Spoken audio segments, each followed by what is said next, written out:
If you don't listen to me, we're getting a divorce. I'd rather divorce a husband who says such selfish things, I declared, my voice trembling with a mixture of frustration and resolve. He shot me a smug smile, unaware of what was about to unfold. My name is Emily. I'm 35 and have been married for 5 years, living just with my husband. Although I've longed for children, we haven't been blessed yet. We discussed fertility treatments, but in the end, my husband was against them. He believed in leaving things to nature. If we can't have children, it's still a life worth living, just the two of us, he said once, easing my mind, at least for a while. After we got married, both of my husband's parents passed away one after the other, leaving us no time to think about treatments. My husband is quite dominant, a trait that showed even more after we were married. At work, where he was once my senior, he would call me his foolish wife in front of relatives and scold me harshly for the smallest mistakes. It was a continuation of the power dynamic we had before marriage, one I had hoped would soften over time, but it didn't. It might sound like my husband is heartless, but he wasn't always like this. When I worked under him, he gave me good advice, guiding me when I stumbled. He also appreciated my efforts, and when my beloved grandfather passed away, it was my husband who comforted me. It was during those difficult days that we began dating, and eventually, we got married. After the wedding, I left my job and became a full-time housewife. Every evening is the same. Hey, Emily, I'm home, he calls out, coming through the door well past 9 p.m. He's always late, his managerial position keeping him in the office with overtime hours. Welcome home, I respond with a smile, though inside I feel the weight of the routine. He doesn't respond much, just heads straight to the sofa, taking off his shirt and socks. I gather them up as I ask, "You're late again tonight. You must be exhausted." But he says nothing, just sits there, silent as always. He must be really tired, I tell myself, convincing my heart that this is just how things are. I prepare dinner, and when it's ready, he eats quickly, still not saying a word.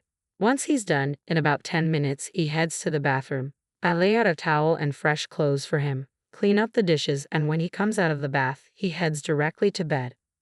My husband has always been a man of few words, but lately those few words feel like they're disappearing entirely. But I wonder if my husband's recent promotion has been wearing him down. For the past year, our conversations have become fewer and fewer, yet despite the silence between us, I still trust and love him. He stood by me during my most difficult moments, and that's something I will never forget. I lost my father when I was in middle school, and just a few years later, during my freshman year of high school, my mother passed away too. After that, my grandfather took me in and raised me as if I were his own daughter. He was warm, kind, and I adored him deeply. My goal was to repay him for everything he did for me. When I began working, I saved up as much as I could to take him on trips and share special meals together. Those memories are some of the happiest of my life. I wish he could stay healthy and energetic forever. But just 3 years after I started working, my grandfather was diagnosed with lung cancer. He passed away soon after, and I was left completely alone. I knew eventually we would part ways, but it happened too soon. There were so many more things I wanted to do for him, more time I wish we could have shared. His death left me heartbroken, and I spent many nights crying myself to sleep. The person who noticed my sorrow was my boss at the time, now my husband. He listened to me with genuine care, telling me, "You've been through so much, and you did well." For a man who was usually stern and intimidating at work, he showed me such tenderness when I needed it most. I was incredibly lucky to have him as my boss back then, and it was during those moments I saw the kindness in him. I know, deep down, he's a good man. That's why, despite everything, I still want to be the kind of wife who supports him. One afternoon on my day off, the house phone rang. "Hello," I answered. "Hey, Emily, it's me," came the voice of my husband's younger brother. "Oh, long time no see. What's up?" "I need to talk to my brother. Is he around?" "Sure. Hold on a second." I called out to my husband, who was lounging in the living room. "You have a phone call," I said, but as usual, there was no response.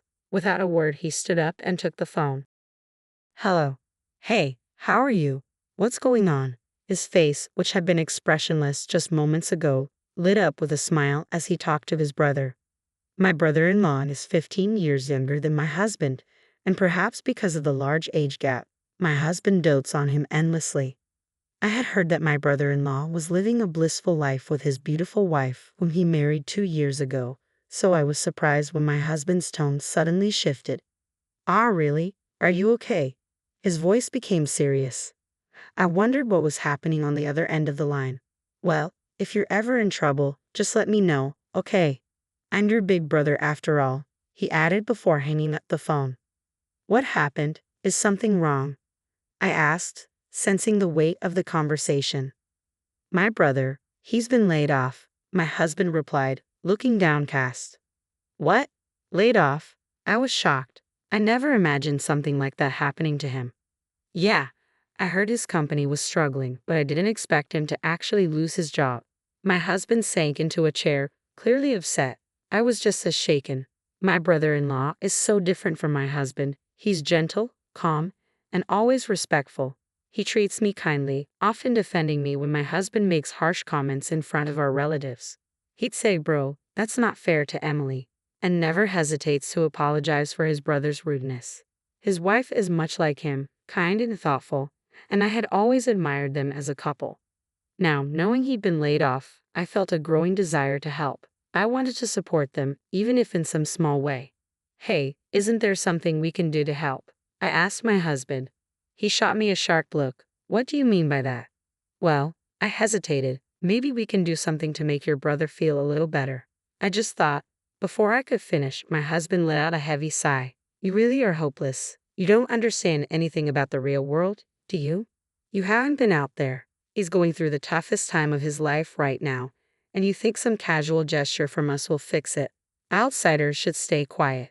His words stung, and I was taken aback by the aggression in his tone. I had only wanted to help, but clearly, I had upset him. Outsider, I asked, almost pleading. Aren't I part of this family too? Family, he sneered. You're my wife, not my brother's family. You're an unrelated outsider. His words felt like a knife to the heart. I had never seen him this cold before.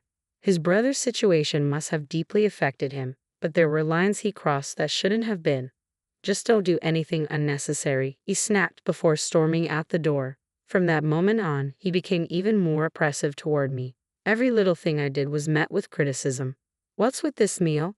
You should learn from my brother's wife. Or, what did you do all day? My brother's wife manages to keep herself tidy and run the household perfectly. His words weighed on me, and our home, once a quiet sanctuary, became a place where I felt like an outsider. He barked at me, his voice sharp and unreasonable. I had never seen him like this before. Enough. What on earth has happened to you? I finally snapped back at my husband. Shut up. Everything's a mess because of you, he blurted out, making no sense. I didn't even know where to start with him. Soon, we weren't even making eye contact, and the gap between us grew wider each day. I began to question our relationship. One morning, he started sorting through our belongings as if undertaking a thorough cleaning. He separated items into necessary and unnecessary, steadily filling garbage bags. I wondered what he was up to, but our relationship had become so cold that I didn't have the energy to ask. Then, unexpectedly, he spoke to me. Hey, what are you doing? You should start packing too, he said. Packing? For what? I asked, puzzled. We're moving out. I'm giving this house to my brother and his wife. What? What are you talking about? I was shocked to discover that he intended to give our home to his unemployed and struggling brother and sister-in-law. Wait a minute. Why are you doing this all of a sudden? Shut up. Don't defy me, he shouted, but I didn't back down. You said you wanted to do something for your brother, didn't you? I reminded him. That's a completely different issue. What are we supposed to do if we hand over the house? Where are we going to live? We'll figure that out later. My brother's in trouble right now, and as his elder brother, I need to help him. He was steering the conversation entirely on his own terms. To begin with, my brother-in-law was not the kind of person who would kick us out and move into someone else's house so brazenly. So why was this happening? As I gave my husband a suspicious look, he handed me something. If all you're going to do is talk back, you're of no use to me anymore. We're getting a divorce? Get out of here right now. He threw divorce papers at me, already filled out. I couldn't believe he was proposing divorce. Stunned by his unexpected move, I could only stand there. And yet, it felt strangely appropriate. I didn't feel like we could continue as a couple even if we stayed together. Maybe this is a good opportunity. I picked up the divorce papers that had fallen to the floor and without saying a word, signed them. My husband watched me with a smug, triumphant smile, his expression so ridiculous that I almost laughed. After finishing, I turned to him and said, "This house isn't yours, is it?" "Huh?" he muttered, confused. "This house is the one I lived in with my grandfather, and the land belonged to him too. They were both passed down to me, remember?" I said calmly. Now it was his turn to be stunned. "If the house is in my name, how exactly are you planning to hand it over?" I pressed, watching him scramble for words. No, I mean," he stammered, clearly flustered. "Did you forget?" I continued. "You moved into my house before we got married because you thought paying rent was a waste. I've been covering the property taxes on this house and land every year since they're in my name. You haven't contributed a penny." "Ah, well," he mumbled, realizing how cornered he was. "It doesn't matter anymore," I said coolly. "Once these papers are filed, our divorce will be finalized and we'll be strangers." Wait a minute. Let's calm down," he pleaded, his arrogance fading. "Calm down," I shot back. "That's my line. You're the one who threw divorce papers in my face like they meant nothing. How selfish can you be?" It's unbelievable. I couldn't hold back anymore. All the frustrations I had bottled up over the years came pouring out. I had loved this man, believed he loved me too. But maybe I had been wrong all along. I never thought our marriage would end like this. "Emily, wait, this is a misunderstanding. Let's talk," he begged. "Talk about what?" I said, my voice firm. "You were the one who brought up divorce first, weren't you?" "I've had enough." I carefully tucked away the signed divorce papers. "It's a holiday today, but I'll submit them first thing tomorrow morning." My husband sank to the floor, dazed. "No, this can't be happening," he muttered. I looked at him coldly without a shred of sympathy. "This is my house. Please leave immediately. Once the papers are filed, we'll be strangers, and I can't live under the same roof as a stranger." He grumbled and pleaded as he gathered his things, but I didn't waver. To me, he was already a stranger, and I felt no need to show him any mercy. Even when he cried and clung to me, it didn't stir a single emotion. Eventually, my husband left, resigned to his fate. Word of our divorce spread quickly at his company. He was immediately looked down upon at work. I heard rumors that the details of our split, and the way he treated me throughout our marriage, had spread widely. It seemed he had entirely lost his place there too. I couldn't help but wonder who started and spread the rumors. All I did was answer the questions his colleagues and subordinates asked me, nothing more. Then about 6 months after our divorce, I ran into someone I'd rather have avoided, my ex-husband. I had just left the real estate agency when I noticed him. It seemed he had been waiting, lying in wait for me to come out. The whole situation was unsettling, and even when I tried to ignore him, he persisted, following me until I finally lost my patience. "Enough. If you have something to say, just say it quickly," I snapped. "Emily, I've always despised you," he declared, leaving me completely baffled.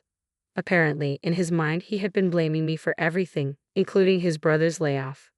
"What? Why would that be my fault?" I asked, incredulous. "Ever since we got married, bad things just kept happening," he insisted. It was true that after our marriage, there were some unfortunate events, like his parents passing away and his injury, but his father had already been hospitalized long before we wed, and his mother had always been frail. As for his injury, that had been his own doing. He tripped over a curb while drunk and broke his wrist. But somehow, he had twisted these events into blaming me for all of it. "So, you think I was the cause of all your misfortunes, and that's why you hated me?" I asked, exasperated. I had always thought he was just a bit awkward, but to hear that he had secretly despised me was beyond frustrating. It was clear he never took responsibility for anything in his life, always blaming others for his troubles. I couldn't believe this was the same man who had once been a reliable supervisor at his company. I pitied his subordinates, imagining how they must have suffered under his leadership, unjustly criticized for things they hadn't done. It was pitiful that I had been married to someone like this. "And yet, even after divorcing me, bad things keep happening to you?" I asked. At my question, he rolled up his sleeves, revealing painful-looking burns. "My apartment burned down 3 months ago," he said, "but that's not all. I lost my wallet, I'm making mistakes at work, and now my brother is acting cold toward me. He hasn't contacted me in weeks." So, even after our divorce, his streak of misfortunes had continued. Unsurprisingly, I felt no sympathy for him. These were all consequences of his own actions, and I had nothing to do with them. Please, Emily, come back to me. I can't do this without you, he begged. We were together for so long, weren't we? Didn't I take care of things when you were working? And didn't I help you so much when your grandfather passed away? Hearing him try to guilt-trip me sent a chill down my spine. I had never felt so detached from him. All your misfortunes are because of your own actions. Maybe it's time you took a good look at yourself and stopped blaming everyone else for everything, I said, my voice cold and resolute. I turned and walked away from him, ignoring his desperate calls. Emily, wait, Emily. My ex-husband's voice faded as I disappeared into the crowd, pretending I didn't hear him. A week after our divorce, I got a call from my former brother-in-law. Emily, well, you're not my sister-in-law anymore, I guess. Sorry to bother you, but it's about my brother. He went on to explain that the decision to give up the house had been entirely my ex-husband's. Neither he nor his wife had any idea about it. My brother's always been prideful, and it's worried me for a long time. The way he treated you was awful. My wife and I felt terrible watching it all. He paused, then added, I don't know if it's okay to say this, but I think it's good you divorced him. You deserve to be happy, Emily. Thank you, I replied, touched by his words. He then told me that he had found a job shortly after the layoff and was managing to get by. I was genuinely happy for him. He mentioned he was thinking of distancing himself from his brother. It seemed my former brother-in-law had his own complicated feelings about the situation and intended to cut ties with my ex-husband. That explained why my ex-husband couldn't reach him. He was being slowly shut out of his own brother's life. Now, divorced and estranged from the brother he adored, my ex-husband was truly alone. I hoped he would realize the weight of his mistakes, but that was no longer my concern. My priority was to disappear from his life completely. The day I ran into him again, I had just signed a contract with a real estate agent to rent out the house I inherited from my grandfather. The house was too big for me to live in alone, but I couldn't bear to let go of all the memories I shared with my grandfather there. I preferred the idea of someone else living in it, someone who would appreciate the space as much as I did. I was ready to move on with my life. I changed my phone number, find a new place to live, and cut off all ties with my ex-husband. At 35, I knew I still had a long life ahead of me, and I was determined to live it on my own terms.